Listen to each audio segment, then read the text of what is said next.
última parte del miembro superior, que tiene que ver con la inervación del miembro superior. Quiero compartir con ustedes una presentación de docentes que han venido anteriormente trayendo este material. Cuando yo comparto este material, lo comparto, generalmente sale un aviso y dice si uno desea habilitar hay que aceptarlo y después entramos a esta lámina, ¿no? Esta es una adaptación en realidad de una presentación que hizo una doctora, se llama, aquí está su nombre, la doctora Olga González de la Nuez. Es un tema bastante completo, yo quisiera que lo veamos primero así, antes de echar en detalle. Tiene una primera parte que es el avance y el desarrollo de este tema. Si ustedes se fijan, está el concepto, cómo se forma, la localización, cómo se distribuyen los ramos cortos, o sea, los colaterales, los ramos largos, los ramos terminales, la inervación, y tiene preguntas de evaluación. Ahí uno puede contestar. Lo que viene después son vinculaciones clínicas. ¿Para qué es útil conocer esta información?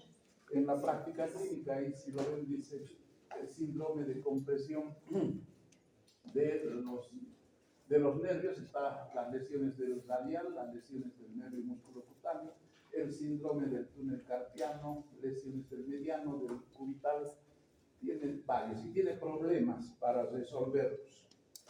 En ese sentido, vamos a comenzar la descripción.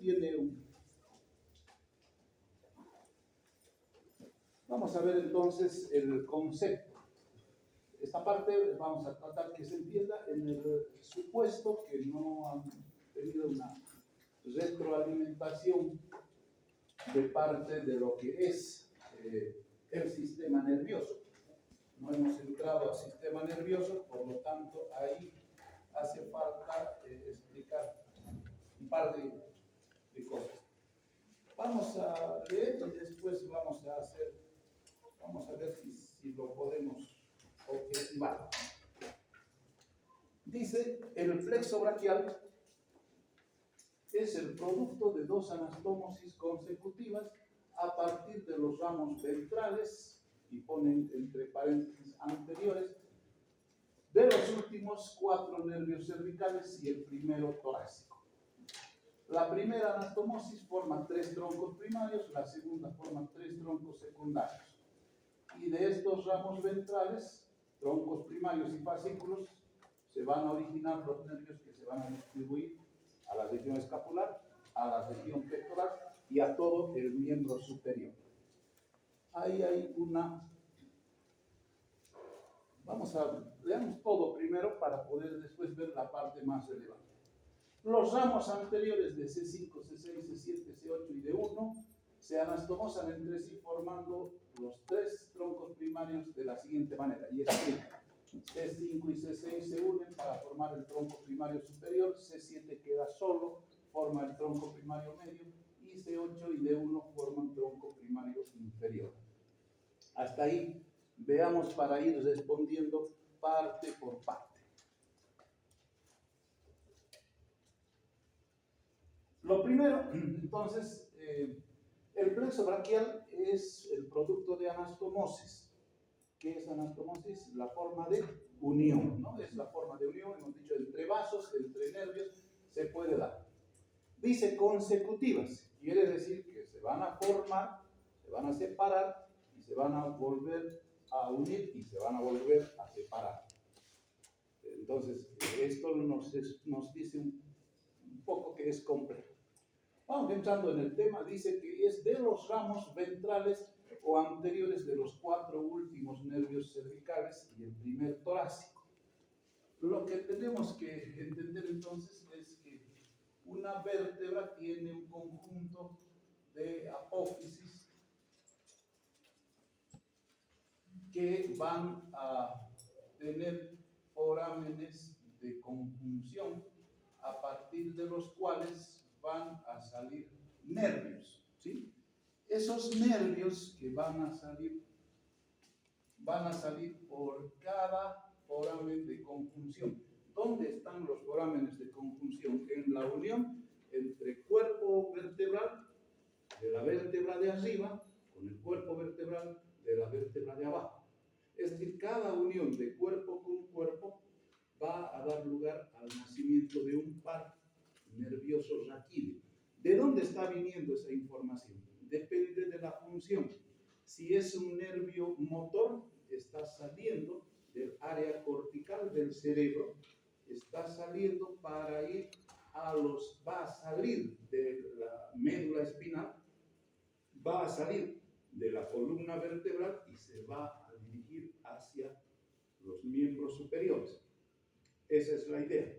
Si es un nervio sensitivo, el nervio sensitivo va a hacer un trayecto al revés, va a originarse en los corpúsculos nerviosos para calor, para brillo, presión, temperatura, todo eso, dolor, y desde ahí van a entrar por los forámenes de conjunción y van a ascender hacia la cabeza, donde van a ser conscientes. Entonces, en realidad, lo que tenemos que acordarnos es que por ese foramen de conjunción entran los nervios sensitivos, salen los nervios motores y después se dirigen a áreas específicas. Entonces, el sistema nervioso tiene un sistema nervioso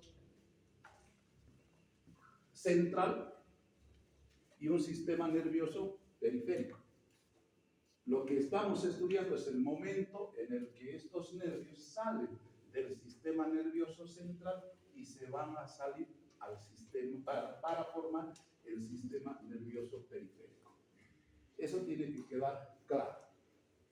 Ahora, dice que este conjunto de estructuras se llama plexo braquial. En el sistema nervioso que tenemos que estudiar existe un plexo cervical, un plexo braquial, un plexo lumbar, un plexo sacro y un plexo coxígeno. Más o menos así, hay varios plexos. Plexos no es más que la forma en la que se unen nervios para organizarse y salir a ciertas estructuras, a estructuras específicas.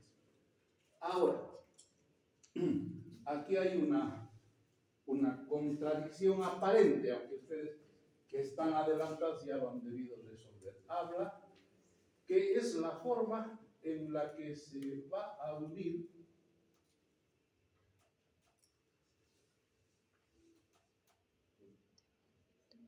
las últimas 4 cervicales con el primer nervio torácico. Ese es el lugar donde se forma el plexo braquial. Sí, pero ¿qué ha pasado con C1, C2, C3 y C4? ¿Qué ha pasado? Este conjunto de nervios va a formar ¿qué? El plexo cervical. Del plexo cervical lo vamos a estudiar cuando veamos el cuello cervical aquí en el cuello. Ahí vamos a estudiar cómo se organizan los 4 primeros nervios cervicales. ¿Qué estamos estudiando? Los siguientes. Ahora, dice los 4, C5, C6, C7, C8 y T1. T1 o D1 es lo mismo. Torácica 1 o dorsal 1. Esto es una forma de abreviatura, no hay problema con eso. Ahora, cuando nosotros estudiamos las vértebras cervicales, nosotros decimos que hay, ¿cuántas vértebras cervicales? 7. Pero nervios cervicales hay 8. Entonces, ¿quién está mal? ¿O cómo es la cosa? Eso se necesita para no decir qué barbaridades estoy aprendiendo. En realidad sí hay 8 nervios cervicales, pero por una razón. Porque el primer nervio cervical, ¿dónde se forma? Entre el occipital y el atlas. Entonces, ya comenzamos arriba, encima de una estructura.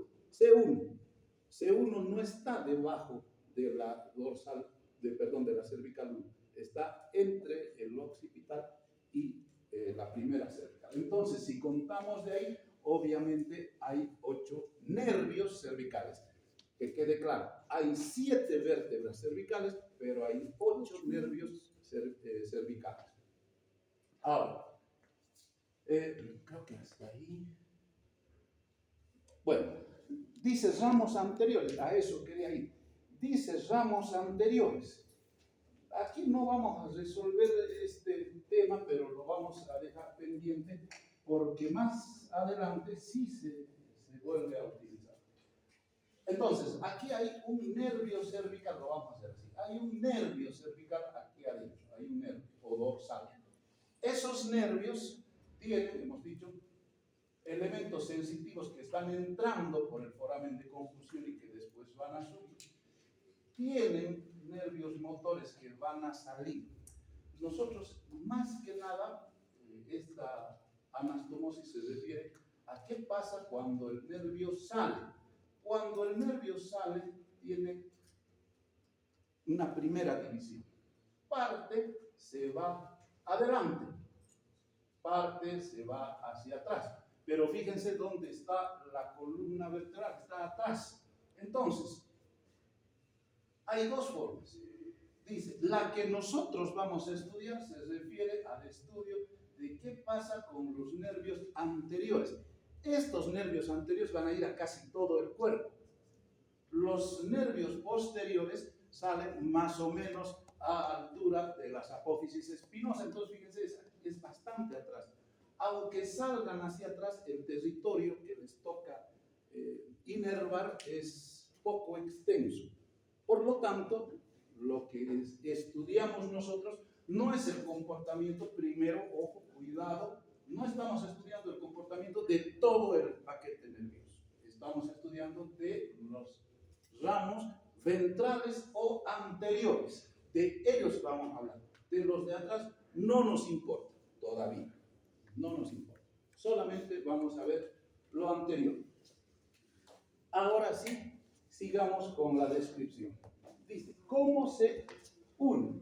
Entonces, tenemos que imaginarnos que estamos sobre la región cervical, el final de la región cervical, y está saliendo C5, C6, C7. El foramen de conjunción lo atraviesan todos. O sea, por ese lado no tenemos que preocuparnos. Todos van a tener su nervio ahí. ¿Qué van a hacer? Inmediatamente salen, se van a organizar. ¿Cómo se van a organizar? C5 se va a unir con C6, eso dice, para formar un tronco. ¿Cómo se llama ese? Tronco primario superior. C7 va a permanecer solo y va a formar el ¿qué? El tronco primario medio, que eso es lo que dice. C8 y D1 va a formar el tronco primario inferior. Eso es la primera parte que estamos señalando. Ahora, dice, a continuación, cada uno de estos troncos que se acaban de formar se va a dividir en ramos, cada uno en 2 ramos. Ramos anteriores y ramos posteriores. ¿Sí? Los ramos anteriores de los troncos primarios superior y medio, ¿sí? Entonces, los ramos anteriores de los troncos primarios superior y medio forman el fascículo lateral. Nos acordemos de eso, es mejor verlo en la figura que viene. El ramo del tronco inferior continúa solo y va a dar el fascículo medial. Y finalmente, todos los ramos posteriores, los 3 ramos posteriores, van a formar el fascículo posterior. Aquí nos hace falta sí una figura. Entonces vamos a ver. Ahí tenemos a la columna cervical en su parte final. Fíjense, está nombrado C5, C6, C7, C8, D1 o T1, a la salida del foramen de conjunción. Hemos dicho, olvidémonos de los ramos posteriores. Estamos hablando ahora de los ramos anteriores. Si ustedes se fijan, ¿cómo se forma el tronco primario superior? Como dice la descripción, se une C5 con C6. Eso forma el tronco primario superior. En posición anatómica está arriba. Está arriba. Es obvio, no puede tener otro nombre. tronco primario superior. ¿Cómo se forma el tronco primario medio? Cuando C7 se queda independiente. Ahí está, independiente.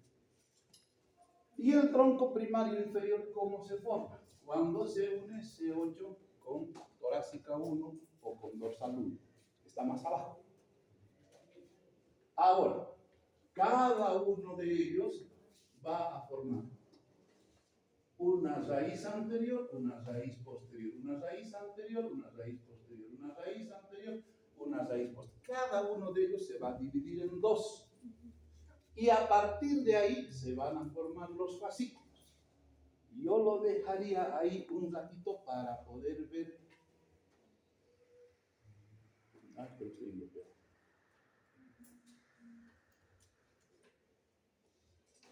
Ahí.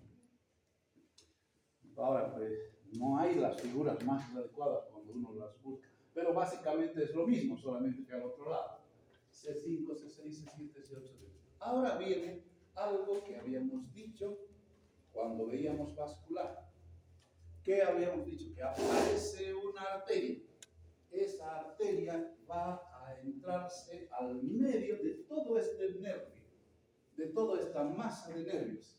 Lo primero que tenemos que acordarnos es de quién estamos hablando, de la arteria axilar. La arteria axilar, entonces, es la que va a entrar ahí. Y esa arteria, en todos los demás nombres, van a darse en relación a esa arteria. Lo que tenemos que acordarnos en esta figura, vale la pena ver, es que se coloca entre, fíjense, la parte lateral, entre la parte medial, y aquí debajo de esta está la parte posterior.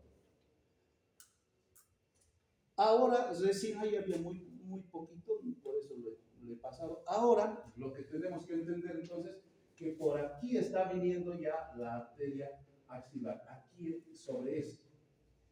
Entonces, ¿qué es lo que está señalando ahí? Está señalando qué es lo que va a pasar. El ramo anterior del tronco primario superior se va a unir con el ramo anterior del tronco primario medio. Y se va a formar, ¿qué? El fascículo lateral. ¿Por qué se llama fascículo lateral? Porque queda lateral ¿a quién? A la arteria axilar. Ahora sí se entiende. Ya. Sigamos.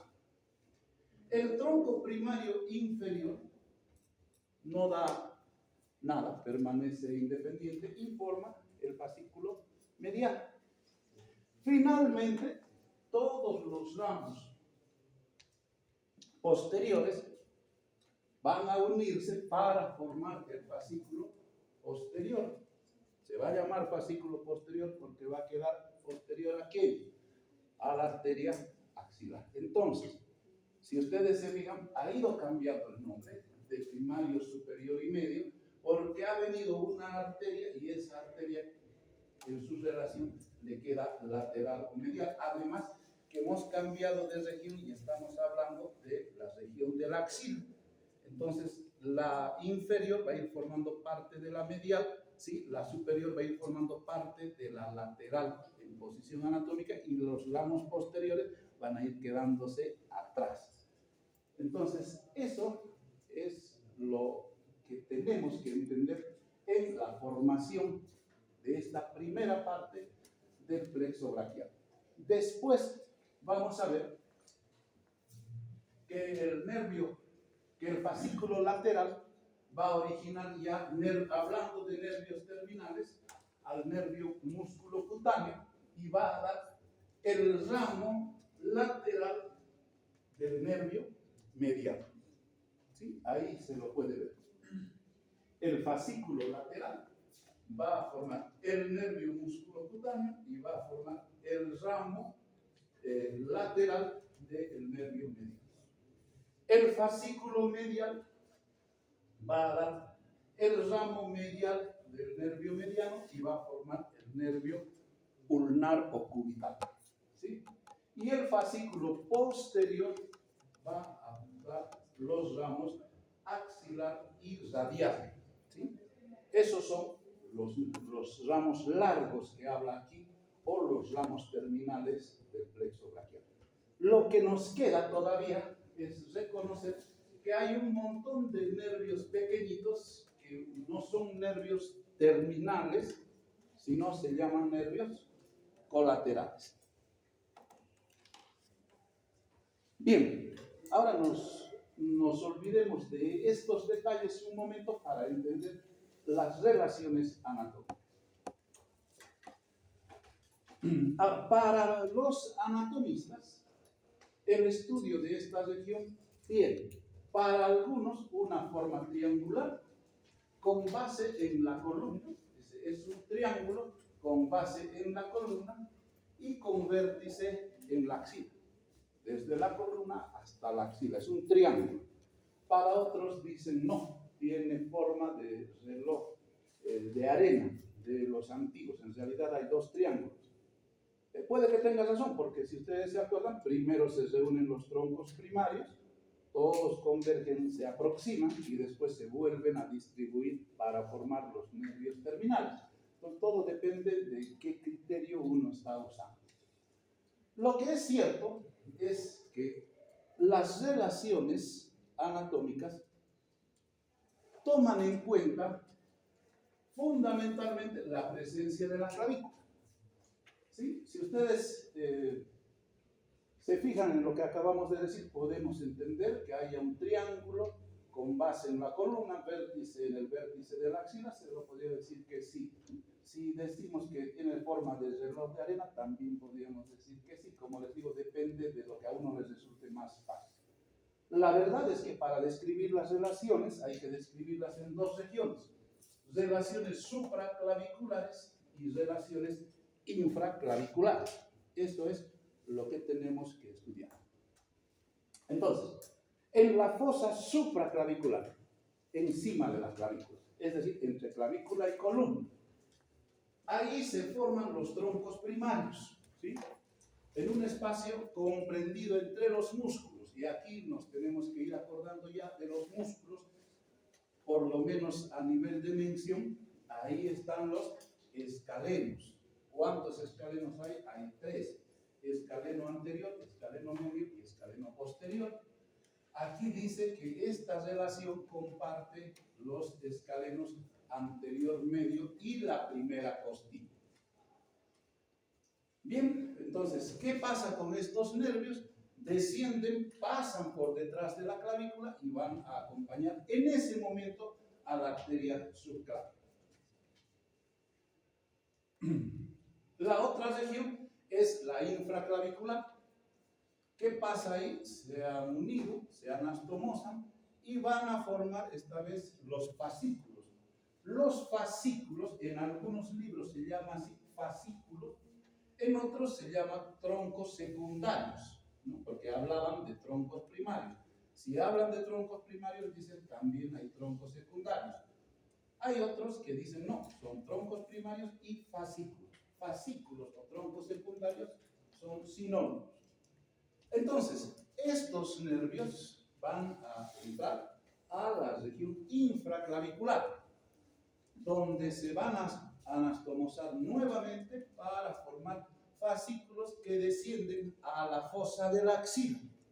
Y esta vez la arteria que les acompaña no se va a llamar subclavia, sino axilar. Muy bien, entonces esa es hasta el momento. Les he traído esto, espero que les sirva. Hay una página, lo digo ahora si ustedes están siguiendo, entren al YouTube.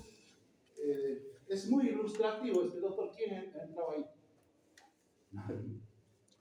Todos.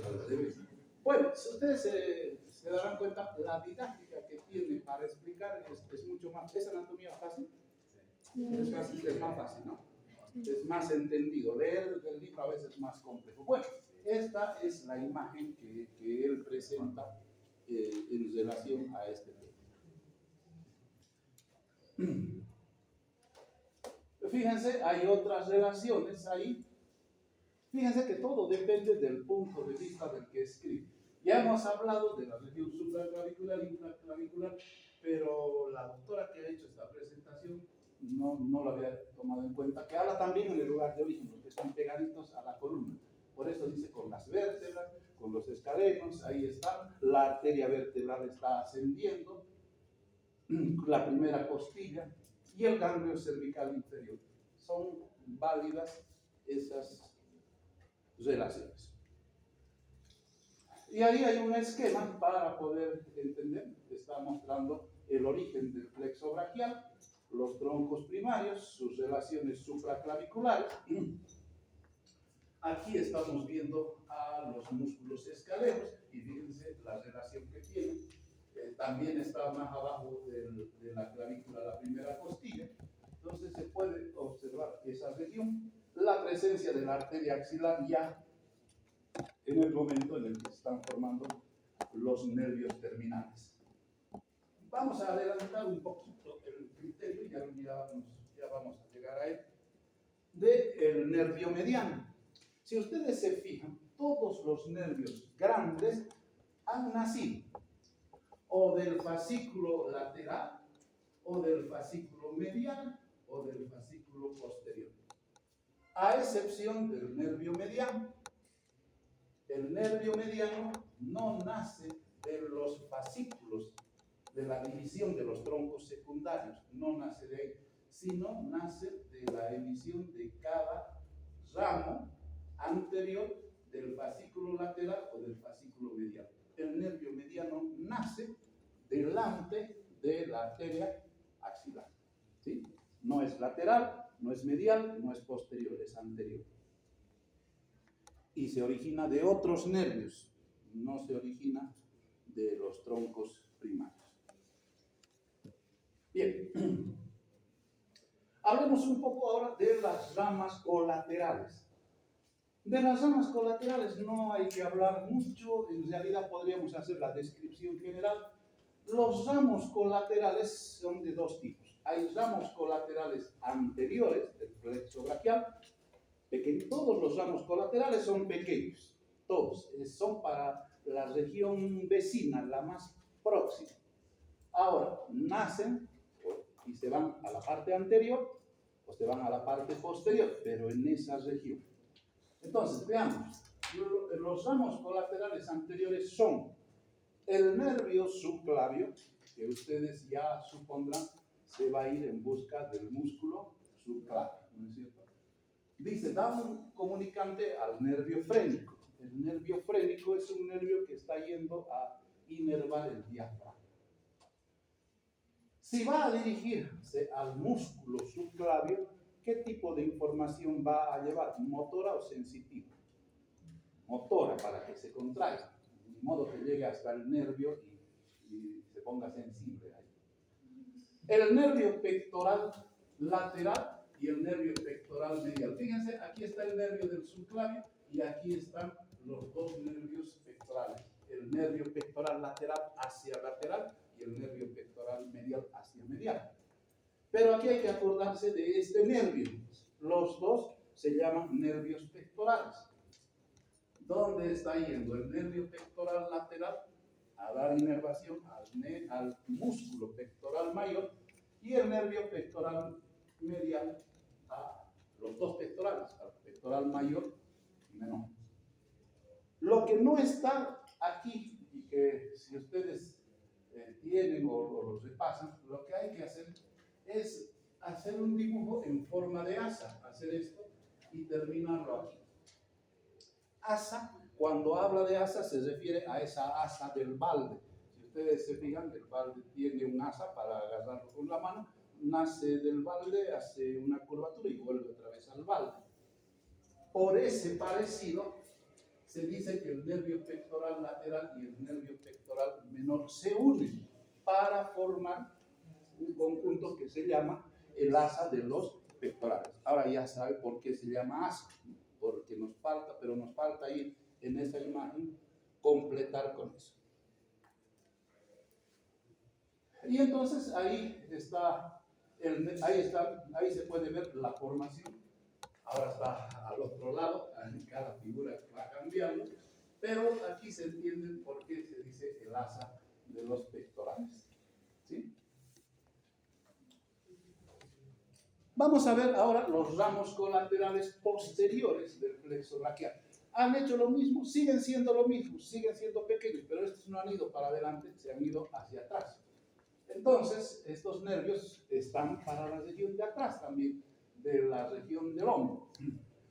El nervio supraescapular, fíjense, no hace falta hablar tanto, el nervio supraescapular va a ir a dónde? A la fosa subescapular, va a ir a inervar al supraespinoso, al infraespinoso, etc. El nervio dorsal de la escápula, ahí hacia atrás, se va a volver superficial y va a dar inervación al angular de la escápula y al romboides, ¿no? El romboides es un músculo grande en esta región.